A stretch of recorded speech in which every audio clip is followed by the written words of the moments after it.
calling Armie Hammer a leading man wouldn't do him justice. Armie Hammer looks like a Greek statue got bored and left the museum to get a tan. GQ magazine once called Armie so handsome it must be a joke, and shaving cream commercial handsome. And after he starred in 2013's The Lone Ranger, the director Gore Verbinski said having Armie on set was like witnessing a man out of time, like seeing Gary Cooper walk into a supermarket. Friends say Armie is warm, fun, and casual. So casual, in fact, he almost comes off like a teenager with how willing he is to joke about personal issues.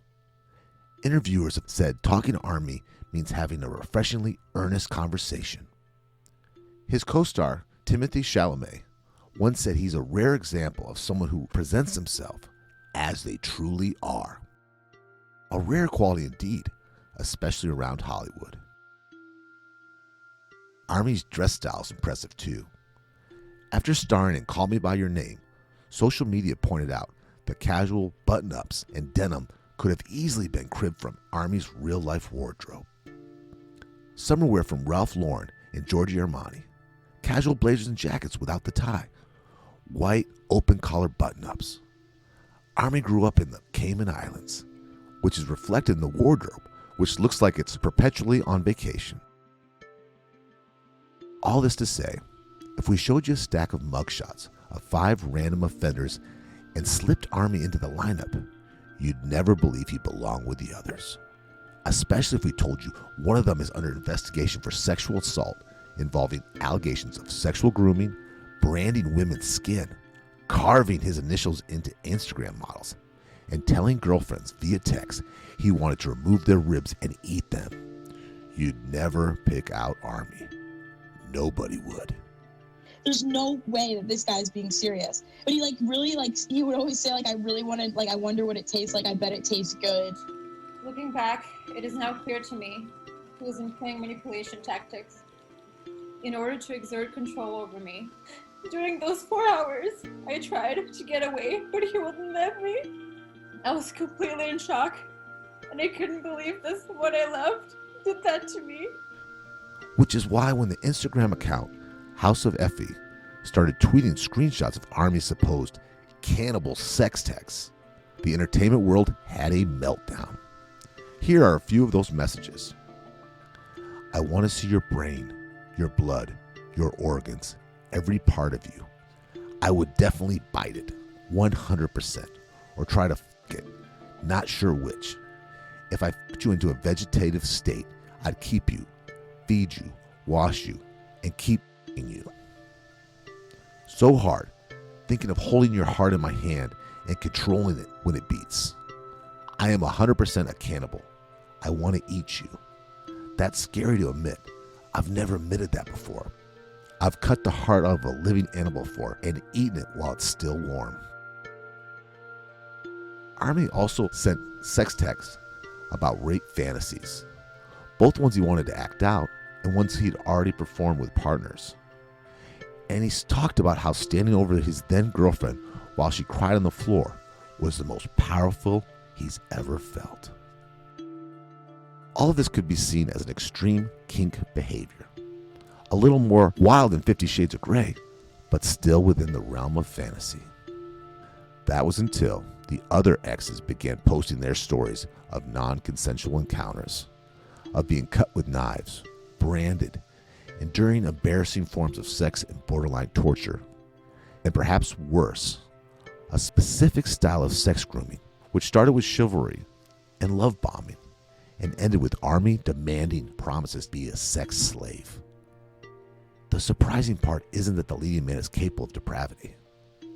The surprising part is that if he had been more self-aware in his public appearance, he could have gotten away with it, just like his father and his grandfather and his great-grandfather.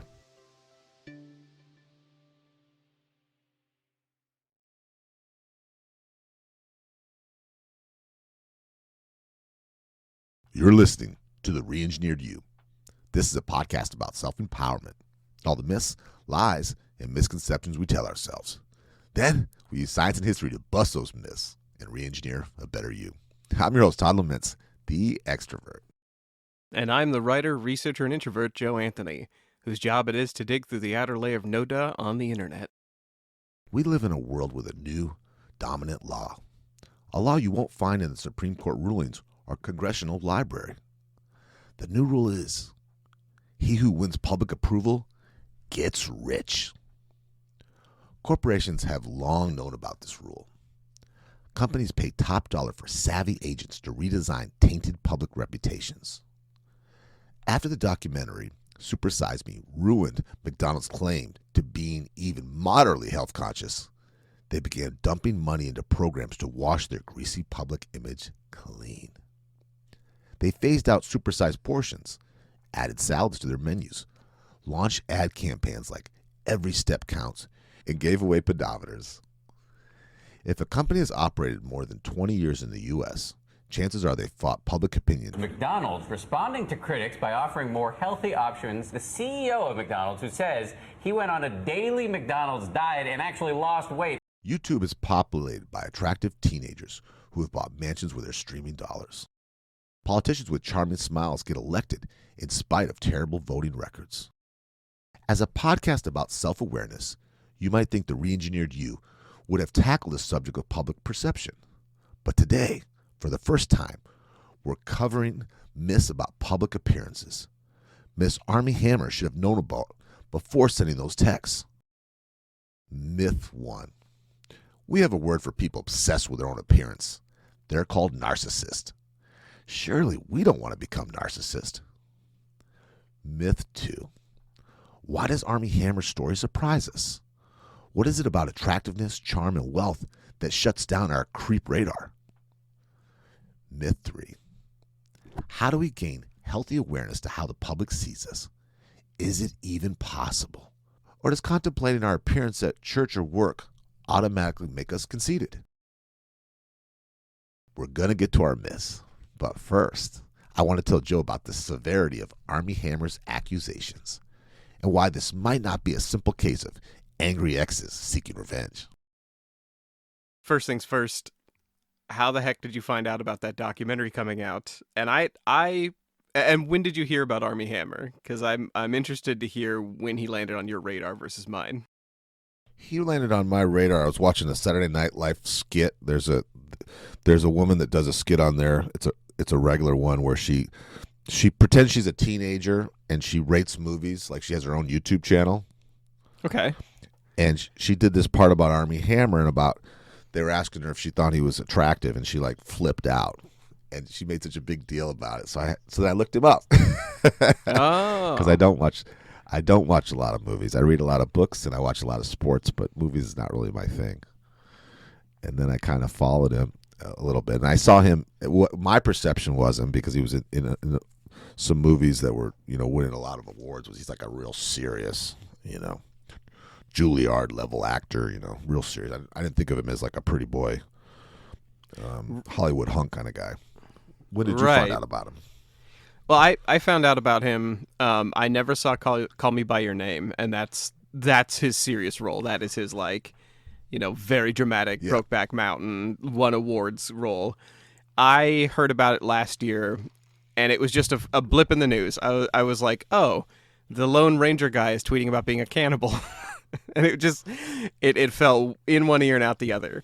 If I had looked into it and realized how his family and how, interconnected and strange and interesting this was, I would have dug in. Like, it would have been the thing I was obsessed with that week. So I'm really glad we kind of took a beat and looked at it.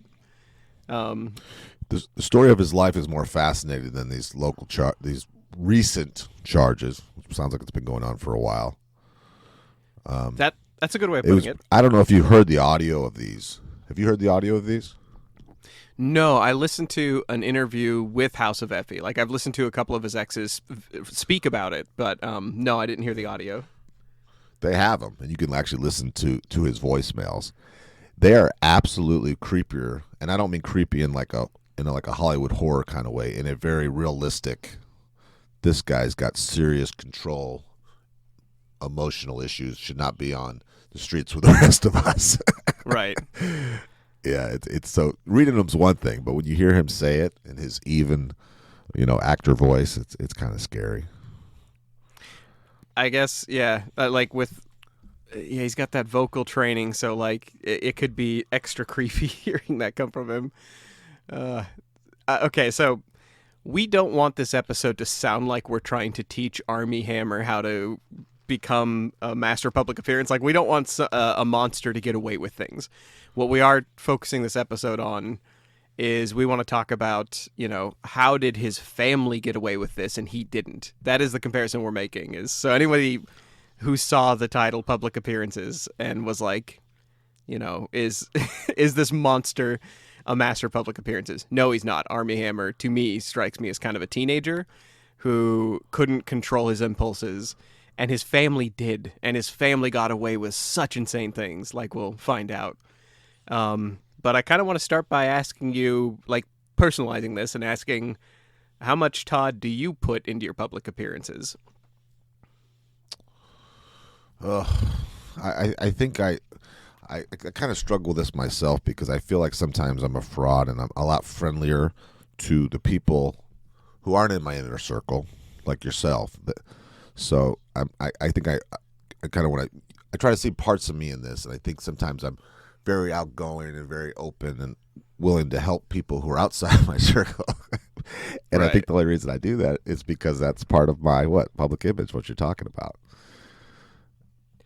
Whether it's spending time with people or helping them with creative projects. I think sometimes I'm friendlier to the people that I want to impress than I am to the people that I should be trying to impress. Okay.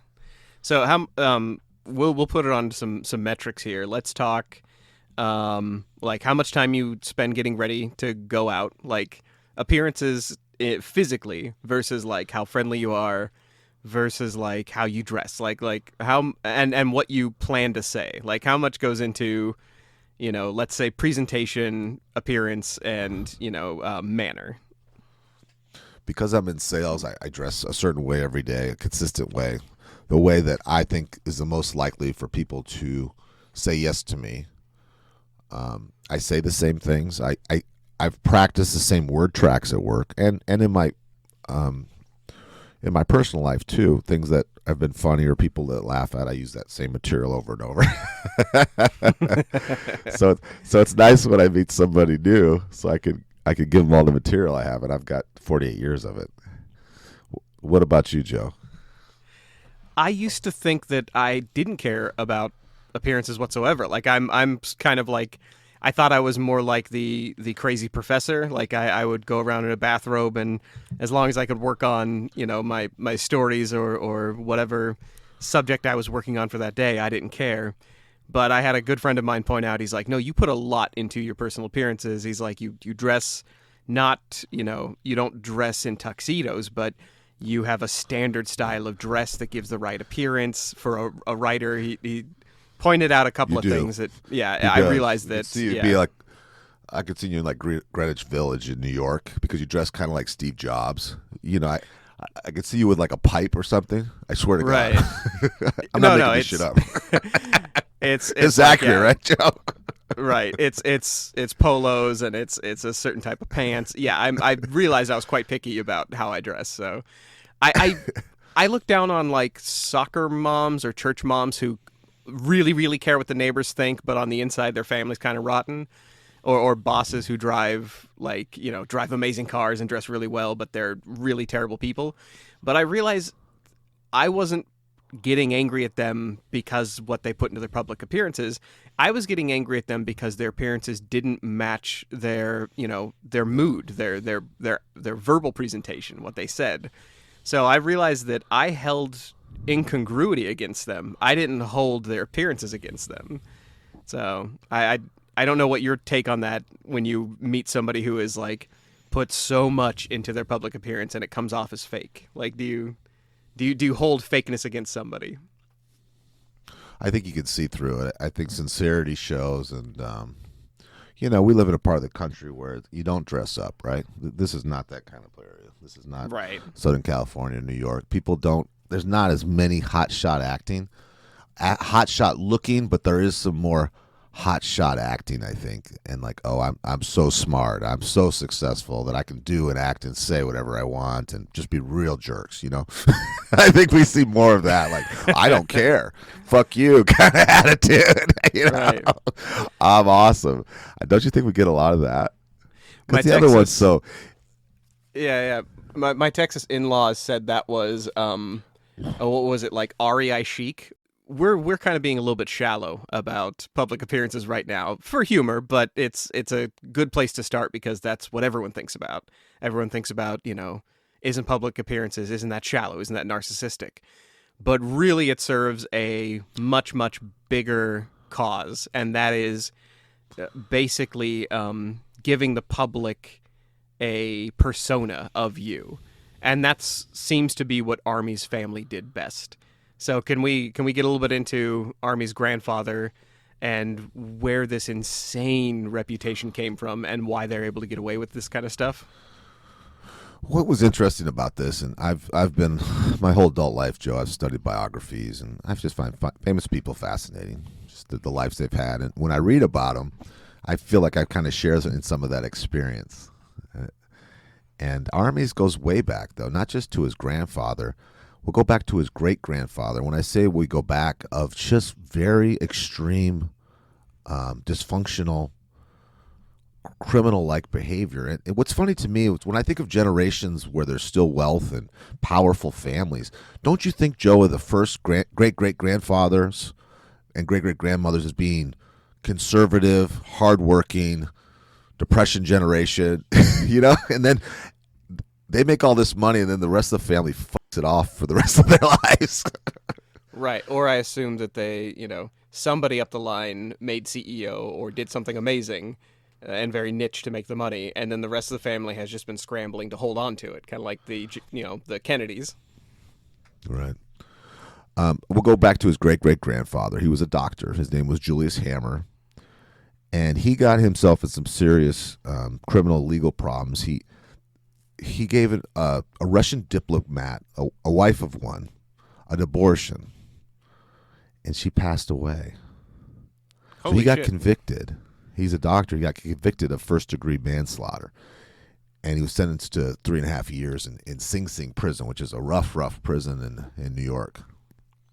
Sing Sing in the 1920s? How far back are we going? Yeah, it was back in the day. Okay, so that sounds very dangerous. Yeah.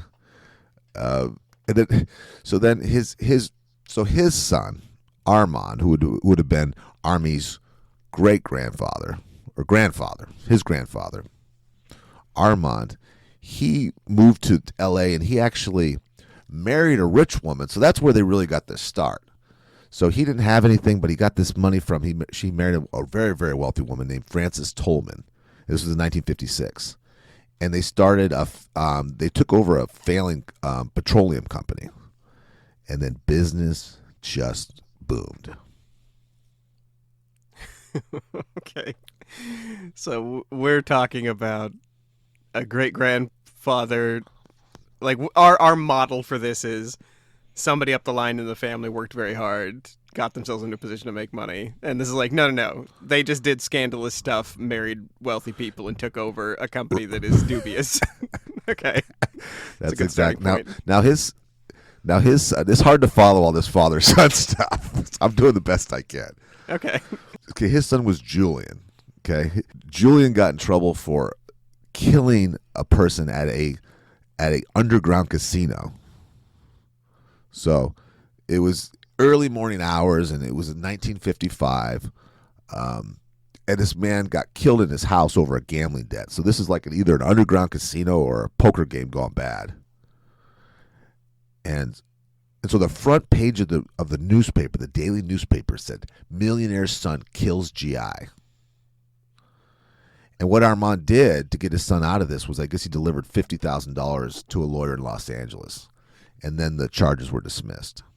So 1955, $50,000 is a lot of money. So he killed a dude and got away with it. Killed a GI, like not just a dude, gambling with a vet and like draws on him and shoots him dead. Okay, so for the okay, so this is Armand and Julian. That's great-grandfather and grandfather there. And they're covering for each other and paying off lawyers and shooting people. So we're going from like 1900 now of this dysfunction. So we got the one giving the abortion going to prison. Then we got the one just kind of con shyster traveling all over the world. Marrying into wealth, and now you buying got a petroleum company. You got Julian, who's just an absolute. They call him. They refer to them as just being interested in being playboys, and that they won the sperm award for being born rich, and they liked all the trappings of being rich kids, and none of the things that work. Of course, they hold positions at this petroleum company, but most of their time was spent in driving fast cars, chasing after women, drinking, and doing drugs. Okay. So now I want to paint a picture about how dysfunctional this was. So when the great-grandfather Armand, Forbes had his wealth estimated, Joe, at $180 million when he died. Okay. Now, he died 30 years ago, but with the day he died, families' cars, 5 different cars from different family members pulled up to the mansion to start looting the place. Okay. 30 years later, there's still people, ex-mistresses, who were promised things. Vendors, people he was in business with, untold business partners, are still trying to get their money back because there was that many different lawsuits and scams going on with his family from that many generations back. 30 years, they're still not resolved. They're still hot and in court as we speak today. So Granddaddy Armand dies, and it's like a giraffe dying on the savannah. Just everyone comes to take a piece, and their jackals are fighting lions, and everybody's trying to drag off the biggest hunk. And everything, all the promises that he had made to people were all off. The people thought they were getting a lock on nothing, and then vice versa. Okay. Now, the first disturbing sexual thing came from Armie's father. He had this thing where it was like a throne that he sat on, and he'd have women chained up next to him with holes where their mouth and different parts of their bodies were. Okay, so this is Michael Hammer, the grandson of Armand. So this is This it goes Armie's actual father. It goes Armand, Julian, and then Michael, correct? It goes Julius, Armand, Julian, Michael. Okay. And now Armie. Wow. Okay. So we went from a lot of sex. We went from the I was just gonna say like the great grandfathers we go from ambitious starting petroleum companies with wealthy spouses' monies, and now we're 3 layers of playboy philanderer, car driving. So we're 3 layers in of entitlement, basically. And we're getting weirder on the sex stuff. It's getting more controlling and more bondage stuff as we go along. And I don't know if that's because of pornography or or just being reported, right? Now I think this is a good point to make, Joe, is Armand, who is the man who started the big petroleum company and had all the real success, was ultra critical of everyone in his family. He was very, very big on their public appearance. He was big on if one of the women or kiddos wore a dress to a party, he would never let them wear that dress a second time. How they kept themselves, how they talked, how they communicated was extremely. He cared very much. The guy was worth $180 million in the olden days, but he cared about how every single member of his family was perceived publicly. Okay.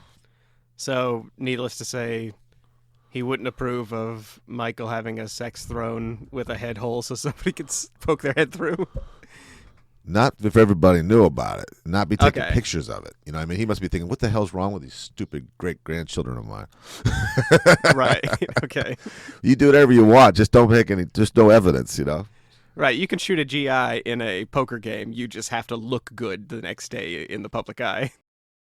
Armie's habit of oversharing and almost like a teenager saying whatever pops into his head, that it seems like the rest of his family, despite them getting wilder and wilder, they still held public appearance. Like it looks like to me, the father, grandfather, great grandfather, they all managed to hold that together. They still looked good in the public eye. The pictures of them, by the way, are crazy immaculate. If you look up the Armie Hammer, like the Hammer family, they look amazing. Like they look like royalty. So they really do. They really do. And you could tell in the period that everything they have on is the most expensive thing, even though it might not be in style. Yeah. Right up to the, back in the day, his great-great-grandfather, they had jets, the grandfather flying jets before that was kind of a thing, so. Right. It looks like a whole family line of Tony Starks. And then you get to Armie, who is posting on Instagram, like he's posting frizzy hair morning and like crazy looking drug face, and like he's posting pictures of his kid sucking his toe. Like he is posting the dumbest, craziest stuff possible, like a kid bored at home, and this is just flies in the face of everything his family's been doing for the past 100 years. Well, and I think everyone in their family has that person that says whatever and thinks it's okay. And nobody likes it. It's offensive, and you get uncomfortable when they're around because it's just a matter of time before that bomb goes off. Yeah, this kind of reminds me of the depravity between father to son to son to son. It kind of reminds me of clones. Like if you clone somebody and then you make a clone of that clone and a clone of that clone, like they get more flawed every time you make a clone. It's that except for sexual depravity. It's this guy was just questionable. This guy put people in a sex throne. This guy threatens to be cannibalize you and eat your ribs. Like it just keeps getting worse the next one down. But so we're gonna get into, could Armie Hammer have saved his reputation? Which is probably a really dumb, obvious yes. But we want to talk about would that make you a narcissist? Like if Todd and I, if we started caring way more about our public appearance, like we didn't just have our you have your sort of sales set of clothes, and I have my artsy wise rider set of clothes. We're both kind of putting it on there, but if we cared a lot more, is that narcissistic? Do you remember an episode where we talked about the mere exposure effect as far as getting people to trust you and believe you? Oh, God, it's been a while back. I don't remember it. Refresh my memory. Well, I don't remember exactly which. Let's see. Oh, okay. Well, we had an episode where we talked about how attractive people are more trustworthy, and yes, it kind of people are a little more forgiving. People are more forgiving with people, so you don't have to worry too much about your first impression. Right. Exactly. People want to like you. Yeah. Yeah. That's right. It was our first impressions. Our episode about first impressions.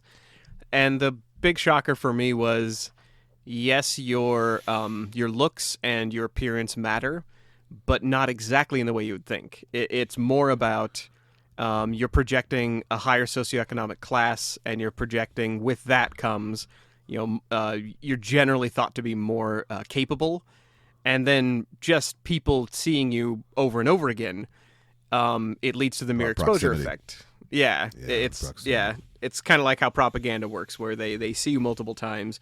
They start to sort of mentally incorporate you into their tribe just because of, exposure.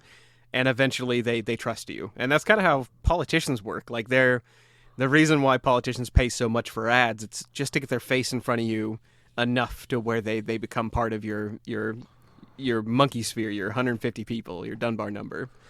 I think of that too, like the olden days, Joe, with real estate agents would wear these kind of tacky green or gold jackets, blazers for the women, suits, and they had a certain look that they're going for, and what that look said was professional. You know what I mean? Right. It's consistent, professional. So I want people to trust me, so I need to look this way. And we see it with politicians where they have the certain people that tell them how to do every little thing. It's just, I'm laughing because it's, how do we fall for this stuff? You know what I mean? Right. It's if I can't personally put my face in front of you because I don't want to spend the ad dollars to make you see me 10 times a day, then I'll just look like a guy you voted for before. Right. It's funny. It works in that's almost like the alchemy of personal appearances. if you can't be the person they see to activate the mere exposure effect, to see them over and over again, you can just look something like what they've seen before, and they'll trust you by proxy. But the big question for today is, Todd and I don't necessarily want to be those narcissists who bank on their public appearance, who spend so much time worrying about what other people think of them. But we do want to know, would that make us more successful? Like, narcissists... I want to know if we get, the trappings. I want the trappings of those things, though. I want to hit my ceiling and still be sincere, if it's possible. Okay. Well, it may not surprise you to learn that narcissists who, there's a couple types of narcissists. They're categorized down, but somatic narcissists are the ones who are mostly obsessed with their own personal image and how people are perceiving them. And it probably won't surprise you that the Journal of Personality published a study about how narcissists earn more promotions at work. And apparently they do this by acting like they're already in charge. Oh, no. They fake it. They fake it till they make it. I hate that. I hate that saying. I hate when people say that. Yeah. There's a couple elements to fake it till you make it.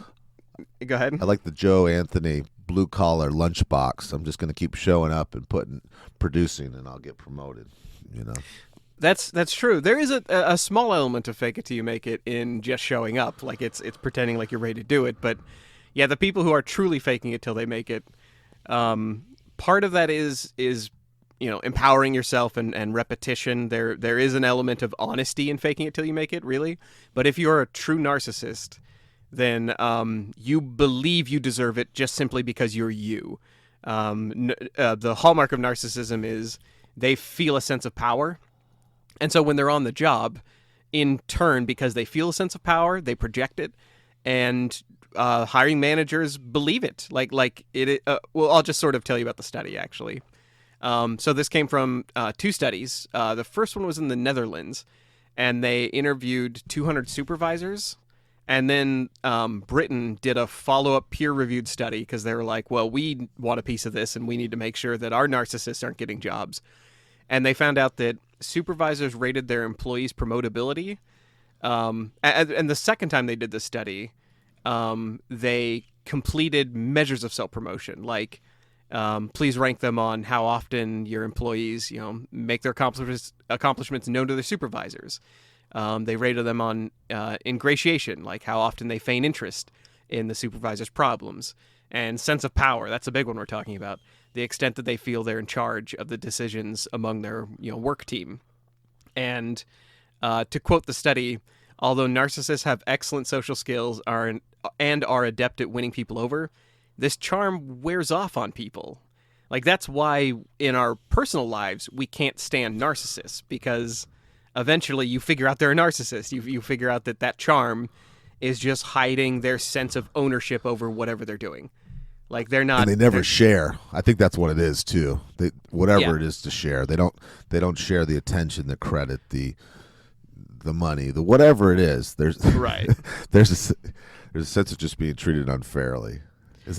That's encouraging, right? That these sons of bitches aren't going to be able to do this to us anymore. Well, not exactly. Or we're stuck with them. Okay. Because the people conducting the study said that in a small social setting, people catch on to their narcissistic behavior. In a small setting, like if you have a narcissist friend, you eventually get tired of their shit and you stop hanging out with them. However, in the workplace, quote, narcissist sense of power and self-promotion leads them to be handpicked by supervisors despite their negative traits. So in personal lives, we kind of shun narcissists once we figure them out.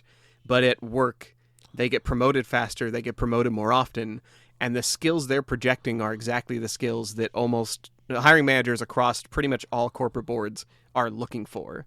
So their promotability is high, and thus their earning power. So that would be a good. So I could look on Indeed, and if I wanted to get good employees or good leaders, I should say, narcissists, please apply. Exactly. Yeah. Looking for narcissists. That might as well. Okay. I'm gonna go out on a limb. I'm gonna be Jeff Foxworthy here for a second. If you are looking for somebody who is throwing out their own sort of like welcome mat everywhere they go in front of them, you might be talking to a narcissist. And of course, we've talked about just self-empowerment generally in past episodes. Like we've talked about how, to feel empowered, you take a Superman pose, you put your fists on your hips, you raise your chin. These are all things narcissists basically do automatically. And not only that, but the rest of their behavior falls in line. I'm going to give you one last quote from the study that I thought was very interesting. Being seen as a narcissist means behaving like one. By acting as if they have more power in the group, they write, narcissistic employees can be seen as staking their claim to leadership, which appears to get noticed by their supervisors, who may later grant them formal leadership through a promotion. So when you said earlier, fake it till you make it, I almost didn't want to spoil the rest of this article. But yes, that's exactly right. They fake it, supervisors see it, and then supervisors knight them. They bring out the sword and they knight them, into the positions they are pretending to be in. Well, and I can see when you see a new employee too, and you see someone who's taken such ownership, that would be attractive to any senior management CEO, that you have these people that are willing to treat the business as if their own. They just don't know that their agenda. Right. You can't see their real agenda is to take over and get everything, get rid of you too. Right. So when you tell me the Hammer family grandfather didn't have any business doing what he was doing, he just married into money and used that money to run a petroleum business, it's like, yeah, that sounds like a narcissist. They all sound like narcissists to me.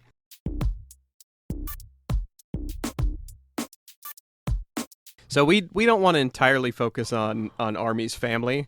I mean, they're super interesting, and there is a documentary coming out about them that'll be called House of Hammer. But we're more interested in kind of these tweets, and specifically what the heck is up with Armie. After you read those, they're so wild. I gotta know, he must have been abused as a child. Like something happened to him, right? Or is it just entitlement, like affluenza kid? It's interesting. The one thing I took away, we did the prep for this show, and we studied all this stuff, and I know more about him than I've ever cared to know about him. But one thing that kept coming up in all of the interviews with him, from people who are in Hollywood, who are used to beautiful people, I'm talking about supermodels and producers and directors, they all talk about how drop-dead gorgeous he is. And yes, he's attractive people like most movie stars, right, Joe? But yeah, there's just something different about him. I think if you see him in person, you faint. It's like a Michael Jackson concert, He's that good looking. Because I heard it just over and over. You just heard one person after another who was already good looking. Wow, no, this guy's at a different level. Have you ever toured around Hollywood, driven through there? Oh yeah. It's just everybody walking, everybody at a restaurant looks like a actor. Everybody looks so attractive, and then this guy is being picked out by these directors and being praised. It's crazy. But he had his childhood he was definitely wealthy. He grew up on the Cayman Islands in a mansion estate. And I want to give you an idea how powerful and rich his family was. His grandfather got a painting of Gorbachev, the president of Russia. It was given to him by Gorbachev. There's another narcissistic thing. If I ever give you a portrait of myself and say, but it tells you that he was pretty tied into the government, right? The Russian government. Okay. Well, yeah, if you get a painting from that tyrant, that means even if you claim to not have money, you've got something. So he grew up on this Cayman Island. And it was like a resort. So he has the jungle. He has the ocean. He says growing up, he grew up like a tree-climbing Tom Sawyer. He had a machete. And then after he moved out of that and moved to Los Angeles, he really felt uncomfortable. So you go from this country boy, millionaire kid. He did make some comments about, about his allowance and stuff. And I think rich kids just live in a different of course, there's a different social class, but they say, well, we just got an allowance just like everybody else. It's like, well, yeah, but you got right. You're also on private jets. You have vacations. You have clothes. You have food. The normal kids would never. You see so many things that normal kids wouldn't. Right. Armie Hammer complains that he had to get an allowance like every other normal kid, but it's like, yeah, but you never listened to your parents get in a fight over who's taking half medication that month because they can't afford, full doses. Yeah, I have an uncle who's very successful in Boston, and my grandmother would send. She has 3 grandchildren from him, and she would call me and she said, "Well, they're not cashing. I sent them their birthday money, and they don't cash those checks." And I say, "Grandma, they don't need your $20. That's not even worth." So Right. even as kids, they didn't cash those checks because it's just a different social class. So now, after he's in LA, he finally starts to get into acting. And he had success very soon. I mean, he was starting to get roles very, very soon for a family that wasn't in the film business, and that's what I really went into this. I always assumed that they were somehow connected already to some kind of movie stars. Right? Don't you always think that? But this wasn't the case. Go ahead. I was gonna say, because almost every really known actor I hear, like their father was an opera and their mother was a playwright or something. Like there's always at least some tenuous connection to acting. Now, what shocked me about this was this Playboy family of badly behaved males. They were not supportive of him being an actor. They kind of looked down on him, and I find that really weird. I mean, it's like, that's how dysfunctional. Why would they give a shit? I'd be proud of my son if he was an actor. They were, until he started to have success, which makes me think that a lot of love in that family was extremely conditional, Joe. That's what it sounds like. I think it's hard to believe he had a role in 2008. He was playing Billy Graham, a young Billy Graham. That just seems like a miscast. I don't know. But, of course, he was the handsomest person. Doesn't that give you an advantage if you're the best-looking person in the planet for anything? Yeah, it it seems like a miscast. I mean, we're not just talking kind of cute here, Joe. This gets kind of weird, too. So now we're getting into some of his wilder stuff starts to pop up. So he starts to get some fame. Now, what comes with a lot of fame? With a lot of attention, good and bad, right? Yeah. One thing that really kind of disturbed me, and there was a lot of them, the one he talked about is, and one of his friends said that this kind of struck him as well. He said all the things he did he's talking about sexual things he's done with women. And he says, I've never, ever tied a woman up. I've only done that to mannequins. And he'd done that with mannequins a lot. And I just think that's weird to tie up 25 mannequins in your life. Don't you think that's weird, Joe? A little bit. Like, we will get into kink and consent in the second part, or in our next part. But, yeah, that isn't... If you walk into somebody's house and you just see a bunch of, like, roped-up mannequins, there's going to be questions at least. Right? Now, I just want to talk about some of the things he said. And I can't do it as creepy a voice as he can, but I'm pretty creepy myself. This is one of them he said. This is one of the voicemail texts that went out. I am 100% a cannibal. That's scary to admit. I've never admitted that before. I've cut the heart out of a living animal before and eaten it while it's still warm. There's another one. I want to see your brain, your blood, your organs, every part of you. I would definitely bite it. 100% or try to fuck it. Not sure which. Probably both. Another one. If I fucked you into a vegetative state, I'd keep you, feed you, watch you, and keep fucking you till you are so sore and broken, I can't stop thinking of fucking your actual brain. Good Lord. Isn't that... This is horrible. What, you know what I mean? It's just so weird.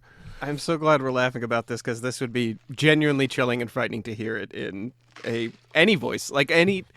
You keep saying creepy. I'm wondering if he thinks he's being sexy. Like... He doesn't sound creepy. He sounds just like a read-through of an actor. You know, he just sounds like... It's just really, really weird. Yeah. I guess one of my first questions is, obviously there was, like, trust between him and the women he's been sending this to. Like, he's so open in interviews do you think he didn't think he was going to get caught, or do you think he just didn't care? Like the interviews he's been in, I mean, like, he blabs to any interviewer that talks to him, and he seems really open with his friends. Like, Timothée Chalamet is like, this dude will share anything and is the realest person you'll meet. Do you think? And then I think that's tied into what we've studied before in some of our other episodes about manipulation, and this is how it works. When you do that in an interview or in all your affairs, with you, I said, Joe just tells it like it is. He's honest. Well, that develops what? Trust. I know that everything you tell me. So what Armie Hammer does with romantic, and I don't know if he does it with his friends and stuff, but he does it with his romantic things. He showers these women with attention, just love bombs them with romance, pulling them and hugging them in front of other people, getting on a knee and talking sweet to them in the restaurant. So they start to become very attached to him, and they trust him because he is so blunt and honest. This is someone I can trust. But then he uses that later to get his sick fantasies and get whatever he can out of them. It's just a process that he does, and he's been doing it for years. So then they end up being used, embarrassed, humiliated, scarred emotionally and physically for life. Yeah. The most beautiful man you've ever seen, tells everything like it is the most open they can be, showers you with the most attention you've ever gotten. And this is all leading toward they've been practicing branding and cutting people. And that, it's hard to compete. Yeah, and he's famous too. Now on top of that too, he's famous and he's rich and that's a lot of what everyone said. That's what's attractive. Right.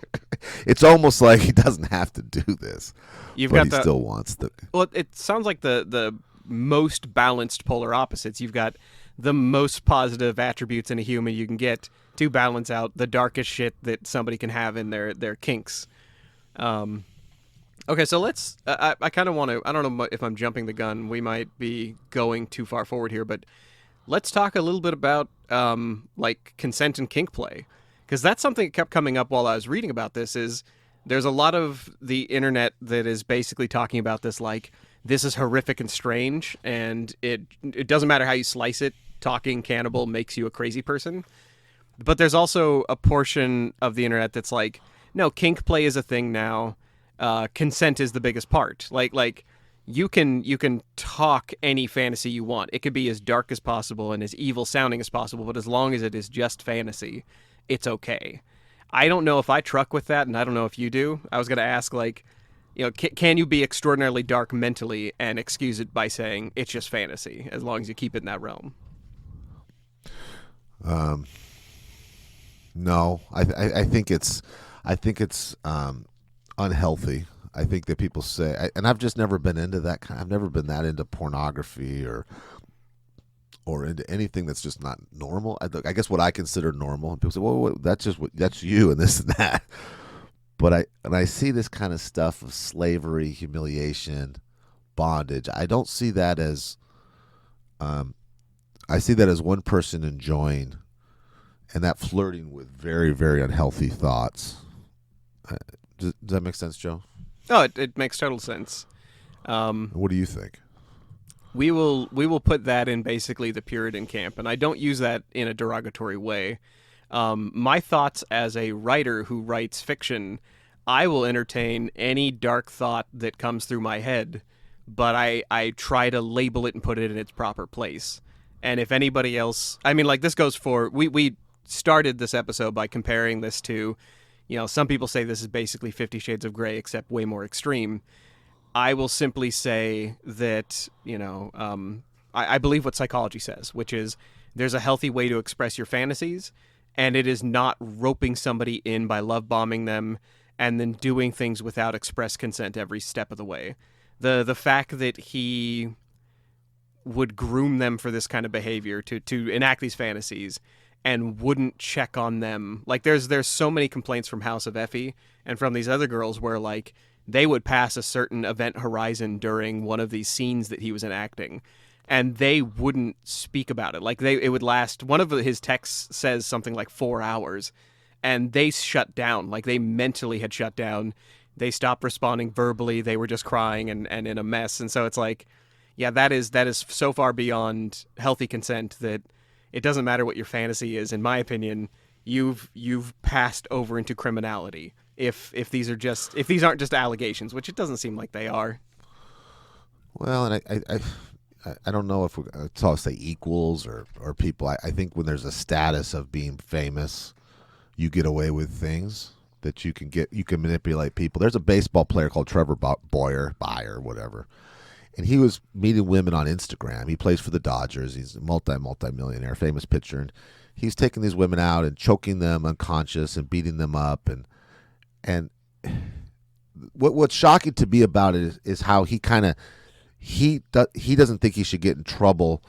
He doesn't even know he's doing something wrong. You know?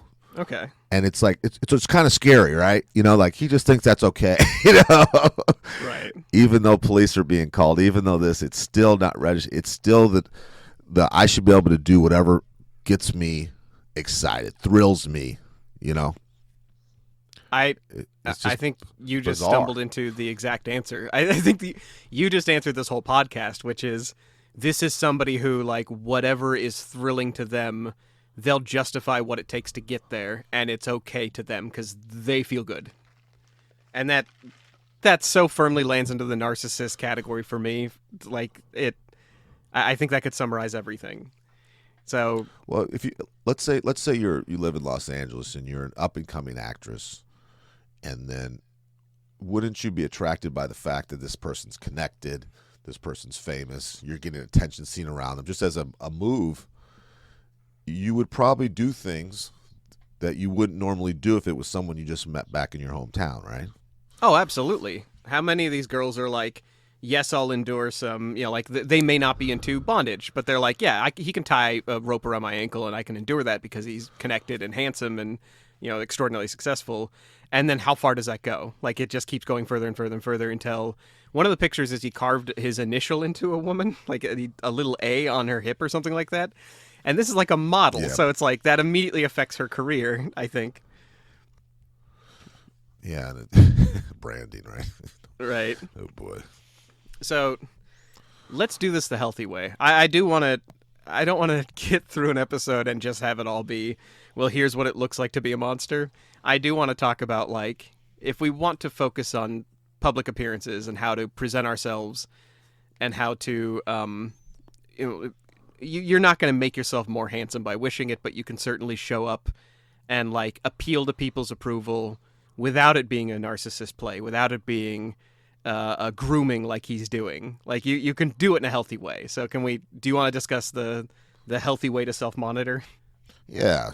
So it was about the 1970s. There was a psychologist named Mark Snyder, and he was kind of the first one to start talking about the idea that people who look really good and act really good and have a lot of high public appeal, they're not necessarily narcissists, but they seem to, like, have something called, like, self-monitoring.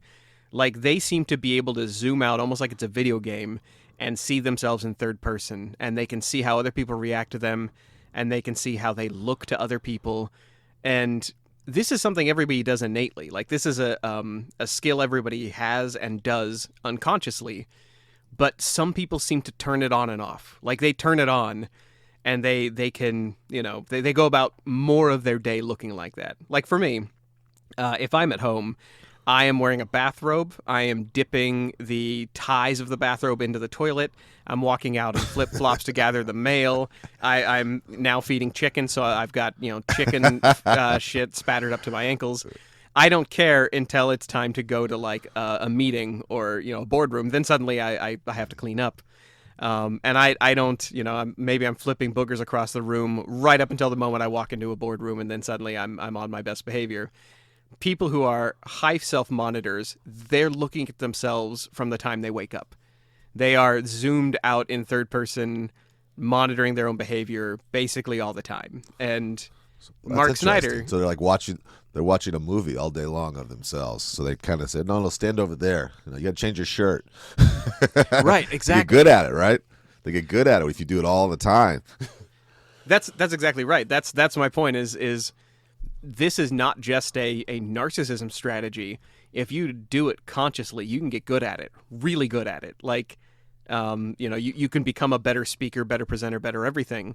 But most people view this as a subconscious skill, or even worse, they view it as conceited. They view it as something that is like, oh, that'll make you a narcissist, or oh, that'll make you, self-obsessed. And in reality, it just makes you a better presenter, and it makes people like you more. We talked about the mere exposure effect and how you look to other people. The more you self-monitor, the more you'll just do these little corrections that will make you... I mean, like, okay, let's look at what Snyder says the self-monitors do. They say things at social gatherings to get attention or approval from others. They entertain people better. They find it easier to imitate the behaviors of others. We talked in earlier episodes about code switching and about presenting during a job interview. Well, that's very important. If you are more practiced at it day to day, you'll be better at an interview. You're better at seeing advice from other people, and you're more able to put your mind into what they say and think and wear and do. And you're better able to win approval from others and win favors from others. So it really kind of like roundly affects all of your abilities within the realm of self-awareness, which I didn't expect to read about in this article. When I first started reading about Armie Hammer and how to improve public appearances and how to, I guess, polish a turd, I did not expect to be like, oh, this is a cornerstone of self-awareness, and it's very important. So a question I had for you, one, because a lot of this is good self-awareness is a good habit to have too, right? We see this in public speaking. Joe and I are both involved in a lot of things after work, and there's a lot of narcissism in public speaking. People just want that floor. Like they can't get enough attention at wherever in their family, at work. So they're like, I got to get more attention. Right. So that's the important part to me is when I was going to ask you about this, to extract the two. You and I go into public spaces, public speaking, we do presentations, but I'm doing it for improvement. I'm oftentimes there as an introvert. This is something they say in the research. Introverts with social anxiety like myself self-monitor because we're uncomfortable in social settings. We pay a great deal of attention to how others look at us, and I have hypervigilance, which makes it difficult for me to relax around large groups. So I just, through repetition, have built self-monitoring into me so that I can be more comfortable around other people. You are an extrovert, so I assume that you're doing it because you enjoy being well-liked, and you are getting an emotional benefit from it and from teaching yourself to do this better. Yeah, I'm the opposite. I get so excited when I'm driving down. I can't wait to get through the door and get talking and get seeing people. Like, it's almost, I compare it to a kid who's counting days to Christmas when you're little, Right. I get that excited. Even today, even in groups that, yeah. So it's exciting for me. So you and I think, fall into the healthy realms of self-monitoring. We're not doing it because we think everyone needs to hear our voice, although we are recording a podcast right now. We're more doing it for self-improvement and for enjoyment, genuine enjoyment, and to make ourselves less anxious, if you're me. But the narcissist would do it simply because they think they deserve the attention, not because they want to earn it or to get better at, presentation. I think that's why we have problems working with some people on speeches, is because they really don't want to change. They think the way they say everything is perfect. Yes, And precisely. It's really weird, and it's, even we try to show them evidence, and they came to us because we have a certain skill set, but then I won't even say it's not listening. I think it's just not believing. I think they really honestly believe that they know best. Throughout Todd and my time public speaking, we have both mentored a lot of people, and that is an extremely common experience as a mentor. Is you walk somebody through. I mean, I've got awards in speech writing and writing in general, and I can tell them point blank, your speech is boring. Your material is good, but if you just reorder it slightly, it's going to be very exciting, and they will just completely ignore that. And you realize they're doing this for attention. They're not doing it because they believe they need to improve anything. They're doing it because and nobody needs to take my advice on anything strictly. But when you seek out experts who are professional writers who have shown shown that they have a history of success in this, and you set them out, but not to improve yourself, just to get validation that that's what they want. They just want you to say they're perfect. And that's it. And it's not. You can't. You would if you could, but it's right. And there's the so in self-monitoring, they kind of call this behavior. There's acquisitive, meaning you're trying to acquire something through self-monitoring, meaning you're trying to get approval, you're trying to get attention. Or there's a positive acquisition to self-monitoring, which is you're trying to assess the reactions of others and adjusting your behavior so you can get status or power. Or you do it like I do it, which is protective self-monitoring. You go to a speech and you deliver, but what you're really doing is you're trying to learn to prevent your own embarrassment and rejection. Like you go and you present because you're trying to practice not being ostracized by saying the dumb thing. And when we talked about self-awareness, this being a cornerstone of it, it really is. Like from the research, they say that you can use self-monitoring to change specific behaviors. So first off, let's just focus on that for a second. If you're a parent and you realize that you are being too harsh or too nice, or you're too much of a pushover for your kids or whatever, I mean, like we are not just talking about, the business world or, presentation. I mean, literally every element of your life can be helped if you start learning to self-monitor in critical moments. We did an episode once about Lord Byron and bad relationships, and the Gottman Institute recommends self-monitoring when you are, being too harsh to a spouse, or you need to achieve that golden ratio of saying 5 positive things for every 1 negative. Your self-monitoring is critical to finding out when you're saying a negative thing. You have to notice it when you do it. So you have to be able to flip that switch and go into third-person mode and see yourself being negative. Self-monitoring helps self-awareness. It develops greater awareness for other people. It improves interpersonal skills. I mean, like the list goes on. Like it when we say cornerstone of self-awareness, it really is. Like you develop self-awareness quicker with self-monitoring. It helps you identify target behaviors, and you can really pick the way you are going to behave in the future. In fact, that is when we talk about here's some actionable stuff for us. We're not going to learn from Armie Hammer being a monster. We don't even want to learn from his parents being able to hide it by using self-monitoring. The healthy way to self-monitor is to, make an actionable list. Like, here's a behavior I want to change. Todd, I would like to be less of a pushover in front of other people. So I'm going to self-monitor for when I apologize for no reason. And I'm going to self-monitor for when I give people their way when I know morally I shouldn't. And isn't that a quick guide, Joe, of if you're trying to get people to do things for you as opposed to just trying to improve yourself and be a better person or, present yourself, is not the same as just trying to get more things out of everybody around you. Yeah. That's what we're saying is it's not just a way to juke everybody out of things. It's a way to make yourself a better, more effective person. And after you identify a target behavior like I just did, you choose a way to record it. Mental notes, use your phone, like literally take a moment and turn on your phone and be like, I just gave in to my boss and I didn't mean to. I just apologized for something I didn't mean to. I was too harsh to my kid and I didn't mean to. Write it somewhere, do something. And then once you have gotten in the habit of targeting that behavior and then recording it, then you can set a schedule. You can sort of pick and check in and write down when you're going to be self-monitoring and write down specific activities or what you're doing throughout that day when you have those moments. So if we want to sort of take a frown upside down in this podcast episode, for me, the money really is in figure out how to self-monitor, make an action plan for the behavior you want to change, and then, start following through. Like it's because it is such an action thing.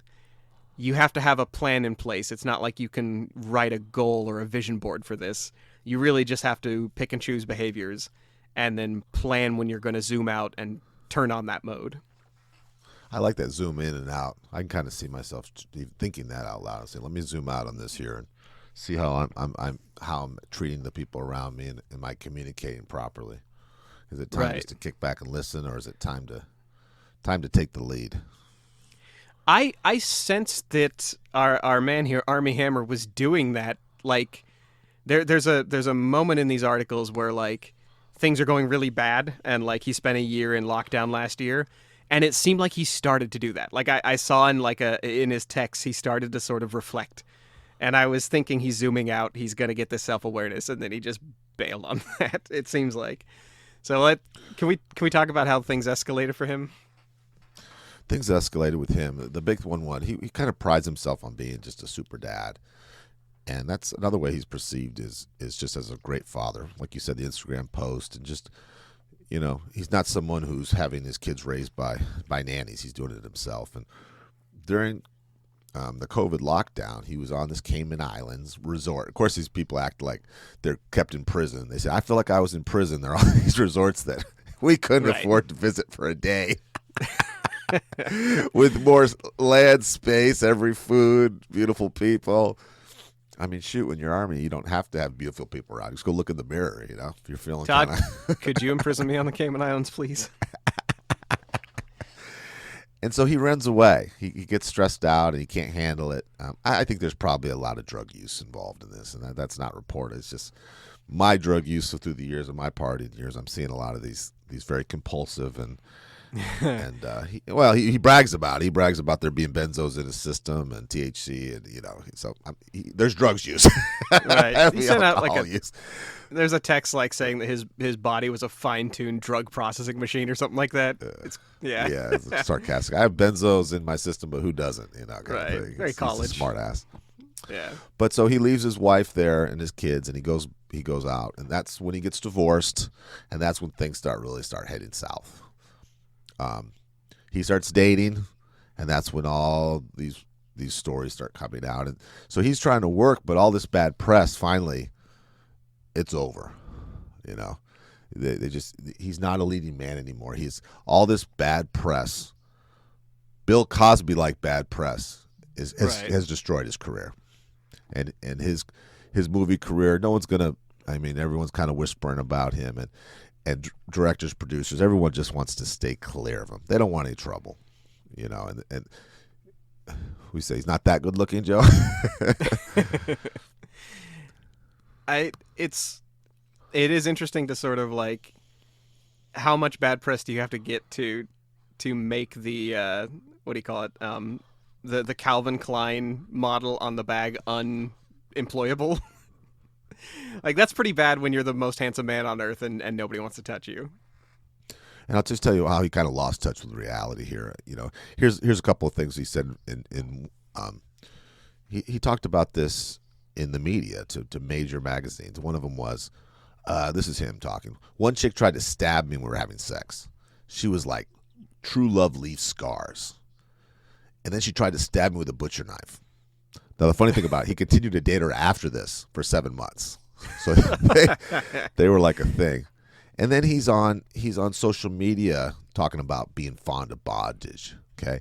And then he's talking to Playboy magazine that he likes to he's into bondage and tying knots. And he did the same thing on Stephen Colbert. So he was so clueless. I mean, one of his managers or representatives should have said, hey, let's talk about something else. Let's talk about your next movie. Let's not talk about bondage. It's just so he was also insulated with some friggin' morons who lost their meal ticket. Right.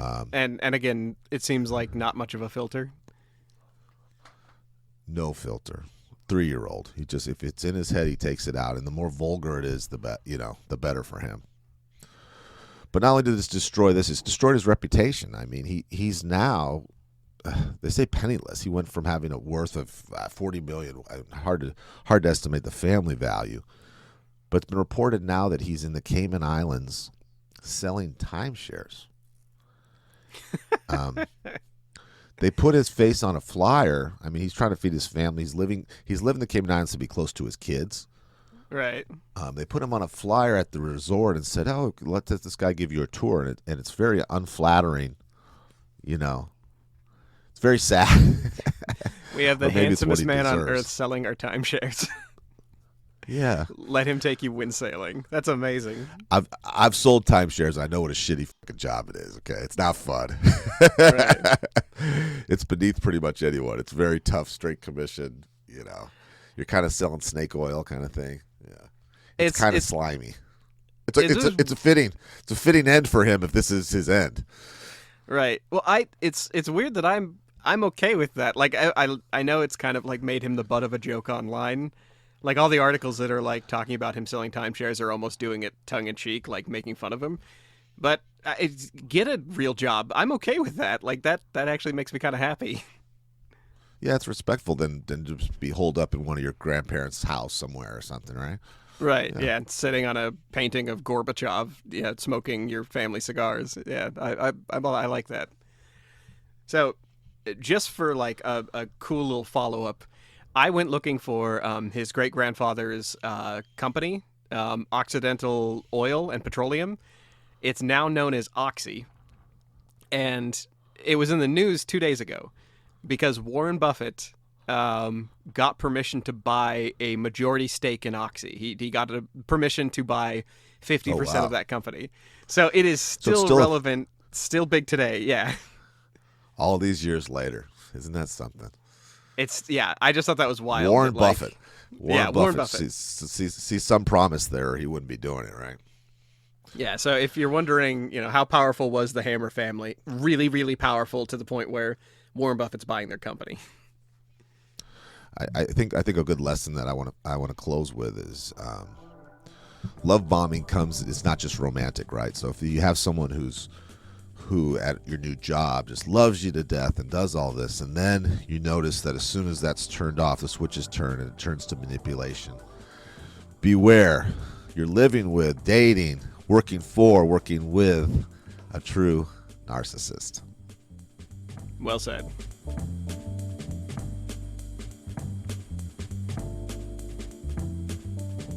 In the grand scheme of history, Armie Hammer's story isn't a new one. A stunningly attractive male from a successful family grows up to be an artist and feels entitled to act out his darker fantasies on the people around him. Comparisons could be drawn to Errol Flynn or Lord Byron, and they wouldn't be out of the ballpark.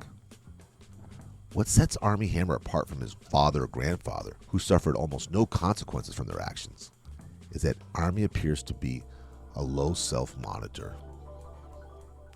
He broke the cardinal rule of being wealthy in the public eye, that how you appear often matters more than what you do. Narcissists self-monitor because they want power, and they're hypersensitive to how they're perceived by others. Extroverts self-monitor because they want to be loved. And anxious introverts self-monitor because they don't want to be ostracized. All of these may sound like negative reasons to follow a good practice. But as we've discussed today, self-monitoring can be a conscious habit. It can be healthy. It can be practiced. And it can be the cornerstone of your success at work and in your friend group. Practice it with purpose, and the world can be your oyster. Ignore it, and we may be reading about your demons in magazines someday.